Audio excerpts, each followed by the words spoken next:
बिहार में जैसे नौकरी की बात चली तो बीच में लोगों ने कंपटीशन करना शुरू कर दिया। कुछ दिन सरकार में तेजस्वी यादव थे तो ये कहने लगे कि हम दिए और वो दिए। प्रशांत किशोर बिहार में नौकरी पैदा कैसे करेंगे? पहली बात तो ये जो लोग कह रहे हैं इनसे बड़ा कोई झूठा हो नहीं सकता है। एक आंकड़ा आप अपने दर्शकों को बताइए। जी। बिहार में चपरासी से लेकर मुख्य सचिव तक, संविदा कर्मी इंक्लूडेड, टोटल 23.25 लाख लोग ही सरकारी नौकरियों में हैं, जो हुआ 1.97%, करीब करीब 2% लोग सरकारी नौकरी में हैं। देश के स्तर पर 3% लोग सरकारी नौकरी करते हैं। अब ये ऐसा मूर्ख बना रहे हैं लोगों को, कहता है हम 5 लाख नौकरी दे दिए। तो भाई 23 लाख टोटल आदमी नौकरी कर रहा है, तुम 5 लाख तुम ही दे दिए। लड़ रहे हैं कि हम दिए कि तुम दिए।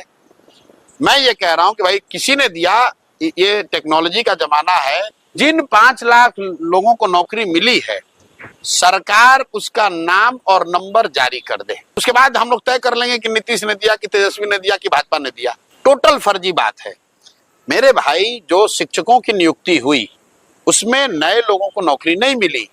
वो जो पहले से नियोजित शिक्षक थे उनको राज्यकर्मी का दर्जा मिला। वो सर्विस कंडीशन को चेंज करने को नई नौकरी नहीं कहते हैं, उनको सेम सैलरी मिल रही है जो पहले मिल रही थी।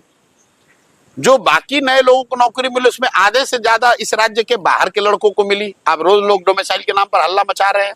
तो इन लोगों को कोई ज्ञान, मतलब सरस्वती से तो भेंटे नहीं है सब इन लोगों को, कि भाई तुम कह रहे हो कि 5 लाख तेजस्वी कह रहा है हम दे दिए, नीतीश के वो तो बोल खुद नहीं रहे, सरकार वाले ऐड कर रहे हैं कि हम दे दिए, सम्राट चौधरी मुरेठा बांध के कह रहा है हम दे दिए। पहले वो 5 लाख लोगों का नाम तो जारी करो, किसको मिला नौकरी बता दो। तो हम बिल्कुल ये नहीं कह रहे हैं कि सरकारी नौकरी दे देंगे जी, क्योंकि मेरा उसमें यकीन नहीं है। सरकारी नौकरी देकर आप 13 करोड़ लोगों का जीवन नहीं सुधार सकते हैं। हम लोग का जो फॉर्मूला है कि 15 साल से कम के बच्चे को इतनी अच्छी शिक्षा बिहार में दी जाए कि वो आगे चलकर बड़े होकर व्यवस्था पर बोझ ना बने। 15 साल से 50-55 साल की उम्र के युवाओं को शिक्षित आप फिर से नहीं कर सकते। हम लोग उसको पूंजी देना चाहते हैं ताकि वो रोजी रोजगार कर सके। 4% ब्याज पर लोगों को सस्ता सरकारी गारंटी पर लोन मिले ताकि लोग घर घर रोजी रोजगार कर सके।